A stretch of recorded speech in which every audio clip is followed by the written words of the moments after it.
Менде қарыз намаздар көп. Санын толық білбейм. Болушунча 500-600 қайсы намаздар екенін дағы білбейм.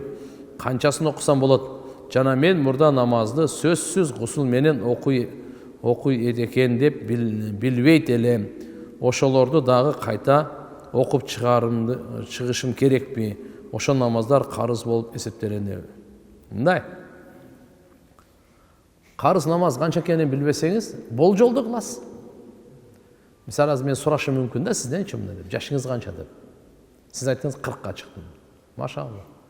Қанчанчы жыл намаз баштадыңыз? Оңой эле дейм ал. 10 жыл болды намаз оқығаныма. Жақшы, мына жақта 30 екен ал. Так, балағатқа толған есте жоқ. Все, есте болмаса 12-ден ала бересіз.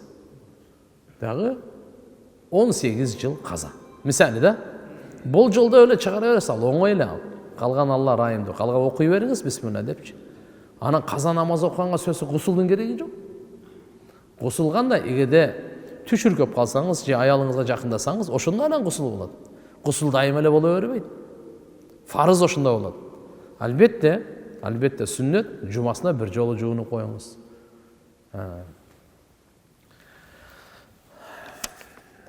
Мен 16 жаштамын. Мен жақтырған бір қыз бар. Исламда қыз жігіт болып жүргені болбойт деп ұққам.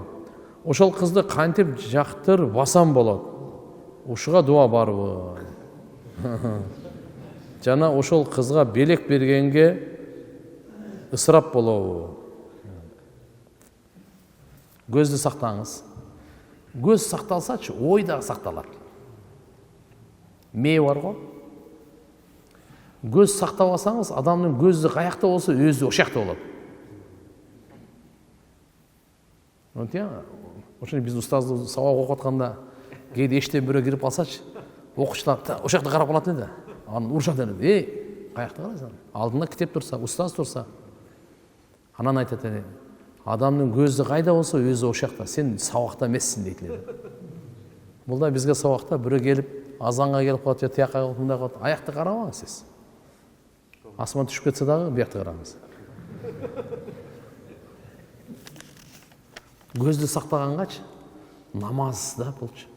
Намаздың ішінде көзді сақтаған, намаздың сыртына көзді сақтағанға чоң тәсірі бар. Ошон үчүн Аллаху акбар дегенде сажда кылган жерди карайсыз. Имам Малик рахматуллахи алейхи айтат, кыбланы карайсыз. Мындай кылчу, Аллаху акбар. Түшүктүбү? Башка мазхабтар, бизде мазхаб өзгөчө. Жүзүңдү кыблага эмес, жүзүңдү өзүңдө карап турасың кыблага, мындай багыт алыпчы. Но көз каякта карасын? Сажданы карап турсун.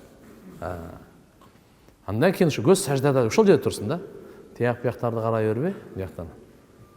Андан кийин рүкүгө барабыз да, рүкүгө барганда эки буттун учун карайбыз. Көз ошол жерде кармаңыз, концентрация кылыңыз. Карап турган. Кайра турасыз го, сами Аллаху лиман хамида. Аракет кылыш керек ошол жерде саждага кайра карагангачы. Бирок көбүнчө биздин көзүбүз көтөрүлүп кетет да.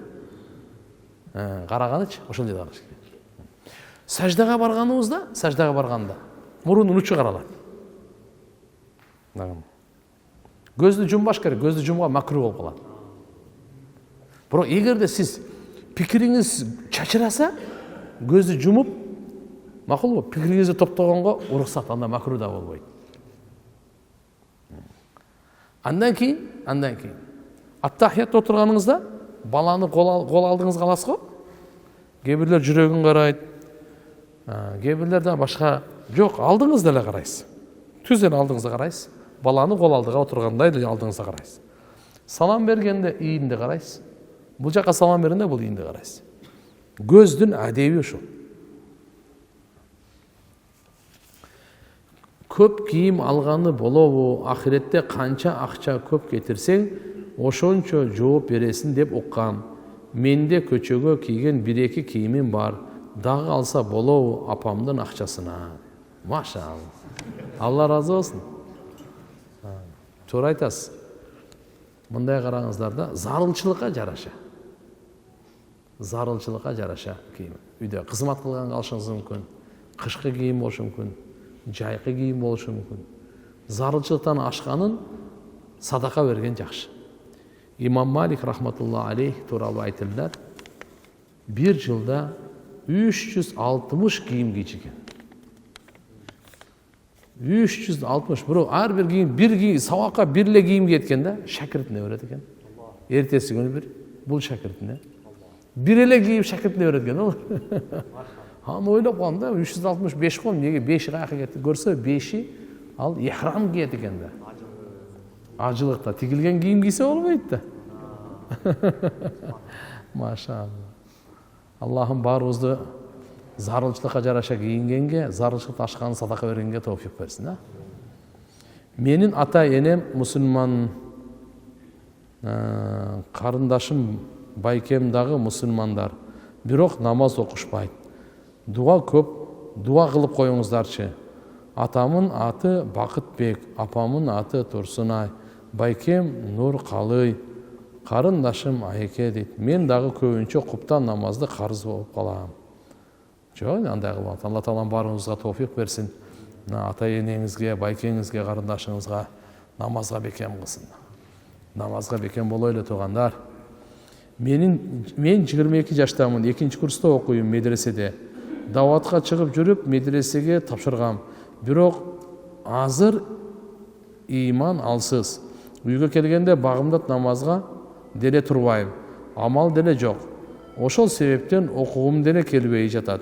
Даватка чыкканда иман, ибадатты пайда көп болчу. Медреседе бул нерсе жок. Үйлөнгүм дагы келет. Жаман ойлор көп келе берет. Жашыма байланыштуу. Суроо. Медреседен чыгып үйлөнсөм болобу? Даватка чыгып коюп жүрө берет элем. Башкалардан сурасам, медреседен кетсең, жашоо татаал болот дешет. Алла разы болсун. Эми карап көрүң. Илим бар го. Аллаху акбар. Бул пайгамбарлардын мурасы да. Кимдин мурасы экен? Алла. Ол улуу заттардын мурасы да. Абу Хурайра разыяллаху анху бир жолу базарга барса, базардагылар бир нерсе алып сатып атат. Базар ба тополоң го. Анан аларга айтат: "Эй, бардым. Пайгамбардын мечитинде пайгамбар өтүп кеткен. Пайгамбардын мурасы таркалып атпайбы? Бөлүштүрүп берилип атпайбы?" Десе, баягылар пүктөп соодасын коюп, жүгүрүп мечитке барып алыптыр да бардыгы. Мечитке караса, мечитте эч нерсе буюм-суюм жок. Тиякта бир канча кишилер окуп атат, бир нерсе сабак кылып атат, мындай кылып атат, дегендей кылып атат, хадис окуп атат. Анан барып: "Я Абу Хурайра, сен айтпадың беле? Пайгамбардын мурасы бөлүнүштүрүп атат" деп. Эч нерсе жок го. Бергенде деп анан. Пайгамбарлар акча, нерсе, буюм, мурас калтырбайт. Пайгамбарлар илим калтырат. Ошол илим таркатышабы? Илим окуп атышабы? Ооба, хадис окуп атышат, илим окуп. Ошол пайгамбардын мурасы эмес, анан эмне деген? Ошо да деп. Ошон үчүн иншалла биз азында илим алып, илим берип атканыбыз туган бул пайгамбарлардын мурасы бул. Убакыт болуп калдыбы? Ошон үчүн Алла Таалага көп шүгүр кылышыбыз керек. Жараткан Алла Курандын, хадистин нуру менен баарыбыздын жүрөктөрүбүздү, кабырларыбызды, ахиретибизди нурласын.